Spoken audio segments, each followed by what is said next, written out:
Debbie is far, far, far smarter than we thought, guys. This girl is so smart and intelligent. I bet you somehow even smarter than the mom.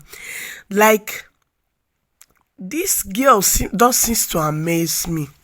Thank you so much, guys, for stopping by. Thanks for the like, for the comments, everything. I appreciate, guys. So on today's episode, I want Auntie Teresa finally woke up as Jonathan took her to the hospital.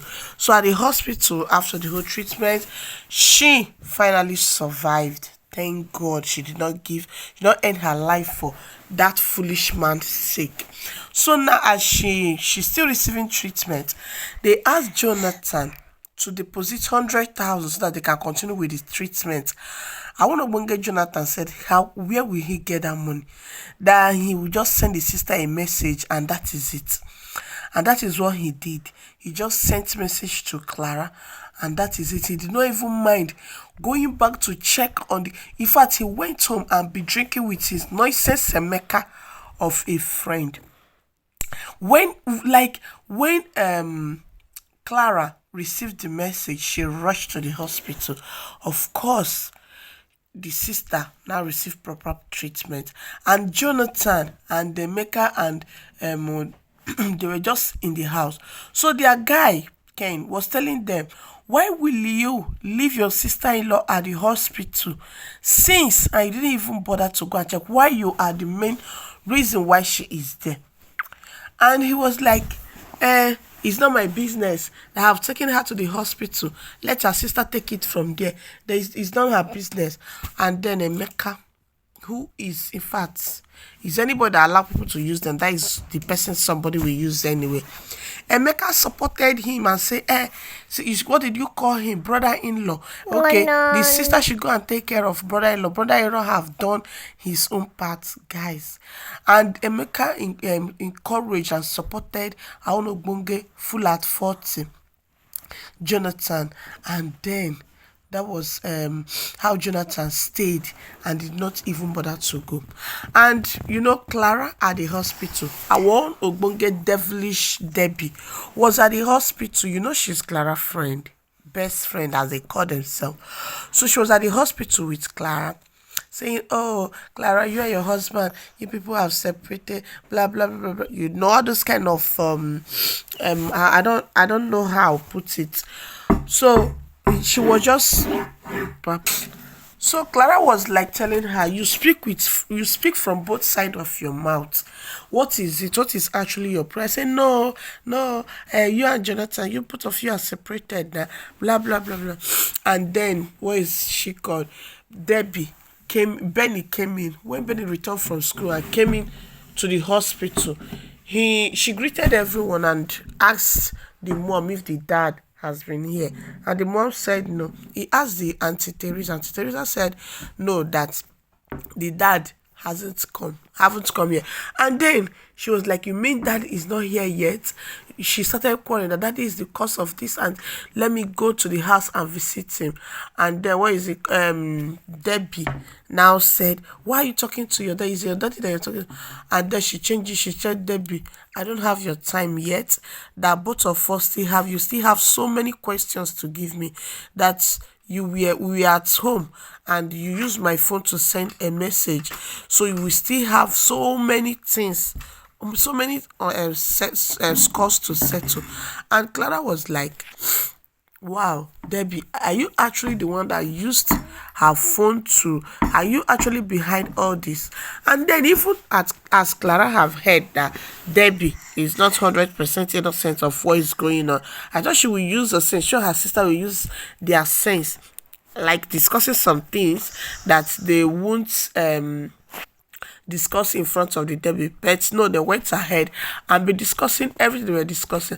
And then when the sister said, Clara, it's high time you let this get, like, you it's because of this girl that you and your husband is separated and all that.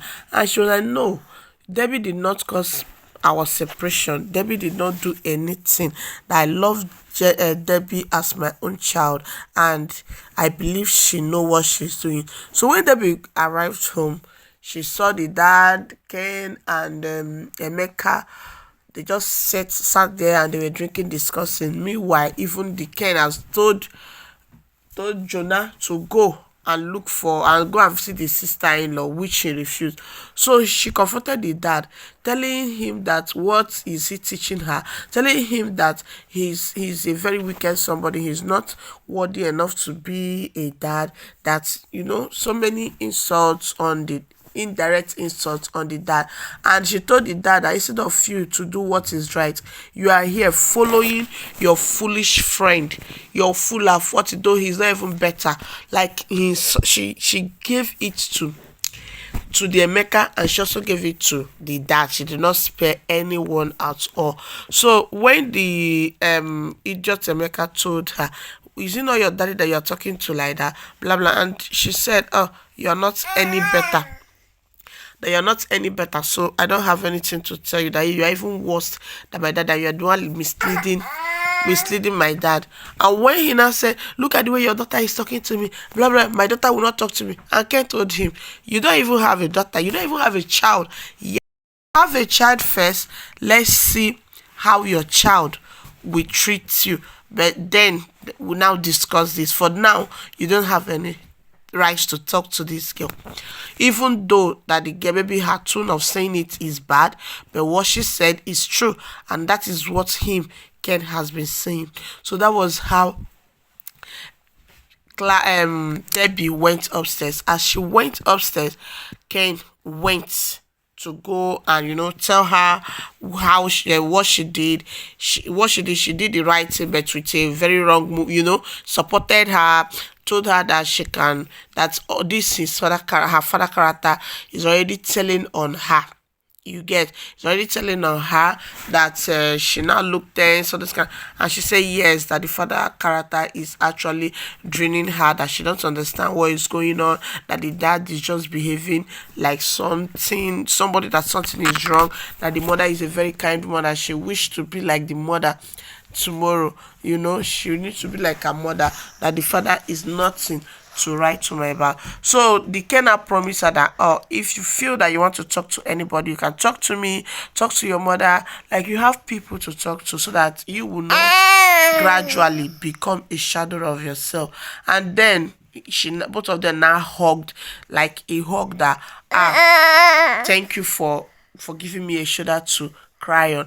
And then I want to get Emeka, they were discussing. Emeka just told Jonathan, say, go up and be sure he's not molesting your daughter, go up and be sure that he's not doing this, or they have did it before, blah blah. And when John said, I trust my daughter, I said, did you trust your daughter when she went to the hotel and all that? So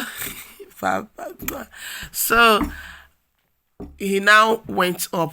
Reaching that up, she saw that Debbie, the daughter, and his friend, they just hug. I was like, what are you doing to my daughter? Did he touch you? Where did he touch you? And Ken was like, are you okay? Are you mad? Touch your daughter? How? All this kind. So both of them, they now dragged themselves downstairs, and they started. Emeka was like, what you did is bad. He just gave Emeka that resetting blow on the mouth. Boy, that was sweet. I was so in love with that blow. I don't know about you, but me, I was so in love with it. So when they started fighting, and Jonathan joined Emeka to fight Ken, then Benny came downstairs, starts beating the Emeka from the back, and Emeka turned back, trying to hit her back. Then Jonathan said, don't ever hit my daughter. You will not do that to my daughter. And he said, but your daughter can hit me. But your daughter can hit me. So started the argument, fights and all that. So guys, Clara, what is it called? Clara have a very beautiful daughter, and Debbie and Emeka have so that family is not going to rest. I just pray, because Debbie now is planning evil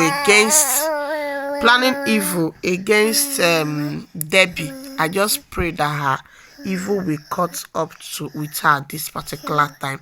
I don't know why they keep winning. Like the fingers already